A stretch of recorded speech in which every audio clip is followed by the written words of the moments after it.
sur deux cultures et puis je voulais comprendre, je voulais savoir c'est quoi, pourquoi ces deux cultures-là s'affrontent comme ça. Donc, je voulais comprendre cette injustice-là, puis je crois que le droit, ça a réparé l'injustice. Nadir, lui, a été adopté par une famille autochtone et il se définit comme autochtone. Son grand-père a été une grande influence pour lui. Lui, ça a été un grand chasseur. Il n'a pas appris la langue, il n'a pas appris à lire. C'est sa contribution. Mais la mienne, je ne serais jamais un chasseur, mais je pouvais faire ma contribution également, puis ça va être d'autant plus utile. Et aujourd'hui, c'est à ses enfants qu'il pense.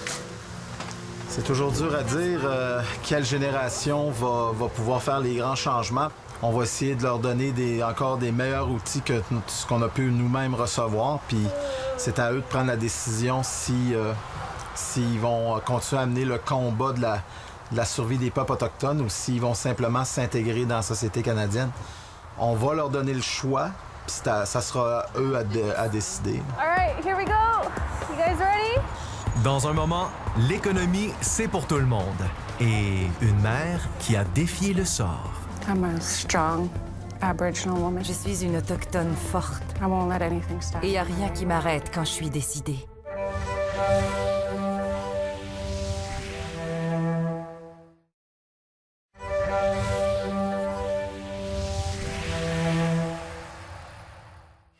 Économie, pétrole, projet Nord, des milliards par-ci, des milliards par-là, tout ça, c'est bien beau, mais en quoi ça va changer la vie des Autochtones? Qu'est-ce qui va changer pour tous ces jeunes qui n'ont pas fini leurs études et qui vivotent chez eux, dans la réserve ou en ville? C'est la population la plus jeune. C'est la population aujourd'hui la plus vulnérable. Et ils veulent réussir, mais ils veulent réussir à leur façon, comme vous voulez réussir de votre façon. C'est crucial pour le Canada. Maintenant, il y a des énormes économies qui sont là. Et nous sommes 34 millions de personnes, en concurrence avec des pays comme la Chine et l'Inde qui dépassent le milliard. On ne peut pas gaspiller un talent. Les Péganes, une famille de Regina. Le taux de natalité des Autochtones est 6 fois plus élevé que celui des non-autochtones. Quand les Péganes seront plus vieux, un tiers de la population de la Saskatchewan sera autochtone. Our picture's done. Mom. We're found pictures. Mommy, do we go get dressed now? Wash up first. Les enfants Péganes auraient pu gaspiller leur talent eux aussi, mais leur mère a dit non à la fatalité. On a abusé de moi, j'ai abusé. C'est le cercle vicieux. No, it's a cycle. L'histoire de Vanessa est une série de clichés. Parents alcooliques, enceinte à 16 ans, enceinte à 17 ans, décrochage scolaire, conjoint violent. Jusqu'au jour où elle a décidé qu'il fallait que ça change. And I said to myself, what are you doing? Je me suis dit, qu'est-ce que tu fais? Your kids are gonna get their grade 12 before you. Tes enfants vont finir leur secondaire avant toi. I said, I can't do that. Ça n'a pas de bon sens. Quelle sorte de modèle es-tu pour tes enfants? What kind of role model are you, Vanessa? What kind of role model are you for your children? Elle a mis le conjoint à la porte, elle a terminé son secondaire, s'est inscrite à l'université de Regina et elle va être diplômée en commerce. Elle est mariée à Justin depuis 12 ans. Elle a maintenant 6 enfants. Et aujourd'hui est un jour spécial. Tout le monde se fait beau.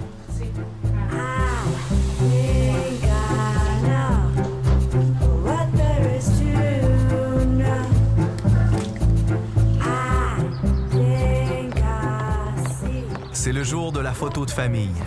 Vanessa lui a déjà réservé une place dans son album. Mais ce ne sera pas une photo de famille ordinaire. L'image aura ce petit côté branché qui caractérise l'œuvre de Nadia Quandi-Benz.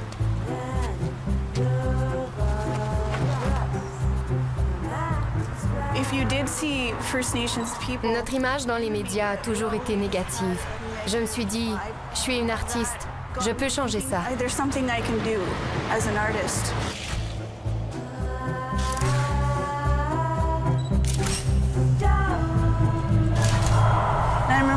Je me suis rappelé de mon père qui disait qu'on appelait les Indiens débarquant en ville les Indiens du béton. Je me suis dit, c'est ça le nom de ma série. I scouted this little section here. I think it would be good because of the stairs, right? Do you like that? Yeah, I like that. Graffiti-ish? Yeah. The concepts for each portrait. Le concept vient des gens eux-mêmes, pas de moi. They come from the people On themselves. s'adapte tous à la vie en ville. Adapting, living in an urban setting. All right, here we go. You guys ready? Pour Vanessa, cette photo montre l'étendue du chemin qu'elle a parcouru. I really believe that where I came from, Mes origines ont fait de moi la femme que je suis. I'm a strong Aboriginal woman. Je suis une autochtone forte. Il n'y a rien qui m'arrête quand je suis décidée. Je suis là et je vais faire quelque chose de ma vie. Voici la chance de sa vie. All the graduates for 115, you're going to be going to your recruiter. Inclusion Works, l'inclusion, ça marche. C'est le nom d'une foire de l'emploi pas comme les autres. Des centaines de diplômés autochtones ont été amenés à Montréal aux frais des plus grandes entreprises du Canada. Une scène inimaginable il y a 20 ans. Les lois de l'économie et de la démographie ont parlé. La relation doit changer. Une surprise totale pour cette mère de 6 enfants. Je ne m'attendais pas à ça. Je pensais qu'on m'apprendrait comment me comporter en entrevue.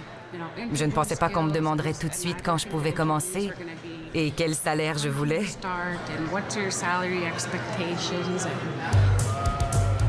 Le 3e jour, la plupart des diplômés à qui nous avons parlé ont reçu une offre d'emploi.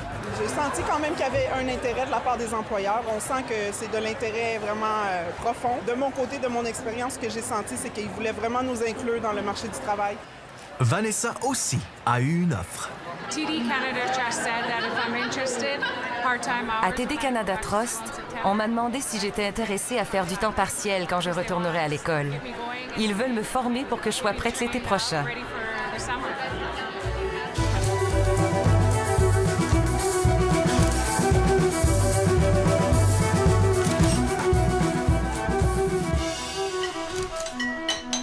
Après la pause, l'humoriste et ses fils deviennent sérieux. Plus jeune, tu nous parlais des réserves. J'en revenais pas. Des réserves. Ça a tellement pas de bon sens.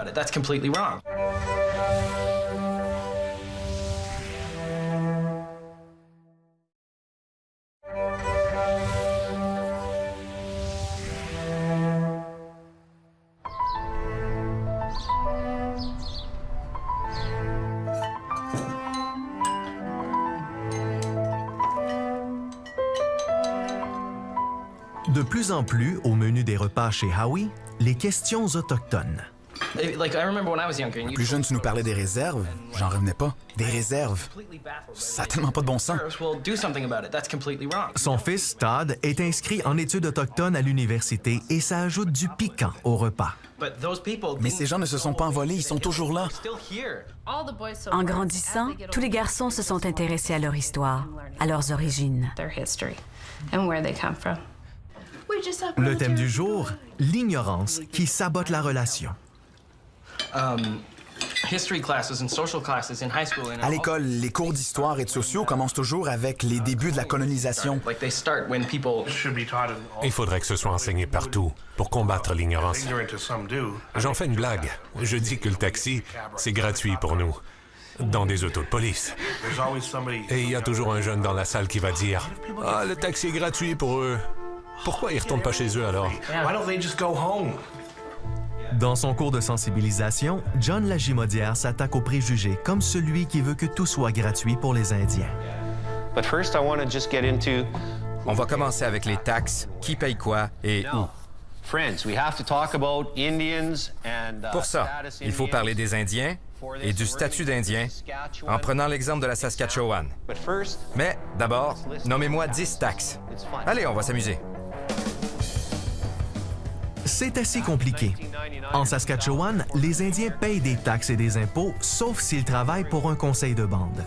Ils achètent hors réserve, ils payent la taxe. Ils achètent de la bière ou des cigarettes dans la réserve, ils payent une taxe au conseil de bande. Et moi, Eh bien, je paye des impôts. Je paye aussi des taxes. Les taxes de vente, les taxes foncières, les taxes scolaires. Par contre, c'est vrai, si j'habitais dans une réserve, j'aurais peut-être pas à payer toutes ces taxes. Pourquoi? Ça remonte à loin, au traité que nous avons signé pour le partage de nos terres. Et ça fait partie de l'histoire canadienne. C'est aussi une des choses qui nous distingue des Américains. Eux, ils ont eu les guerres indiennes. Ça leur a permis de filmer plus tard des centaines de westerns. Au Canada, le scénario a été complètement différent. Il faut savoir que, par exemple, la Nouvelle-France existe parce qu'il y a commerce des fourrures. Ça va. Et donc, on a besoin d'une participation des Autochtones. On a besoin de respecter leur mode de vie parce que c'est eux qui sont les intermédiaires en matière économique. Voici un symbole de ce moment clé de l'histoire canadienne. Une ceinture wampum montrant comment les Autochtones voyaient le traité de Niagara. On y voit deux partenaires puissants et égaux, liés par des chaînes. Ce traité est toujours célébré. Le jour anniversaire du traité, une police montée vient donner 5 $ à tout le monde dans la réserve. Pourquoi? Parce que c'est ça qui avait été négocié. Tu serres la main de la police, tu peux te payer un café double et un beigne. Évidemment, les Autochtones ignoraient le concept d'inflation. Les 5 $ n'ont jamais été indexés. Heureusement, les chefs avaient fait d'autres demandes. Les traités n'ont pas été improvisés. So I'm going to put you folks in a bit of the Indians' moccasins here. Essayez de vous mettre dans les mocassins des Indiens de 1870. Que pensez-vous qu'ils ont demandé à la couronne? Qui peut me donner 10 choses? I will be duly impressed. L'éducation. That's right. Ils ont accepté de partager leurs terres en échange de quelques droits. Logement, éducation, soins de santé. And I got to cut right to the chase. Venons-en aux faits. La couronne a dit... Ce qu'on leur a pris, c'est justement ce qu'ils demandaient. Exactly. On négocie un traité avec eux. Et là, la petite lumière s'allume. On réalise ce qu'on a accepté et comment ça s'est passé. Là, on allume. That starts to flip on the lights.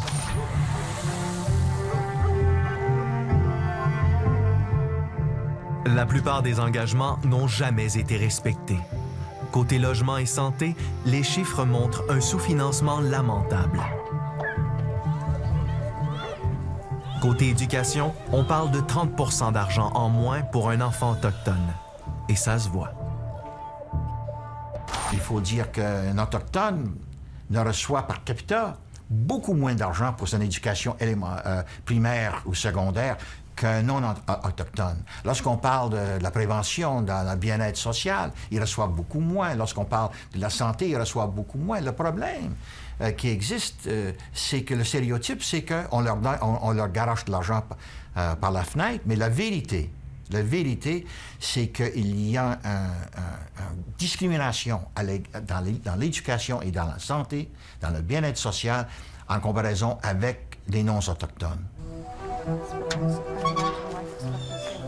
Au retour, des enquêteurs à la recherche des enfants perdus. On parle de la Deuxième Guerre mondiale, alors pourquoi pas parler de ce qui s'est passé au Canada?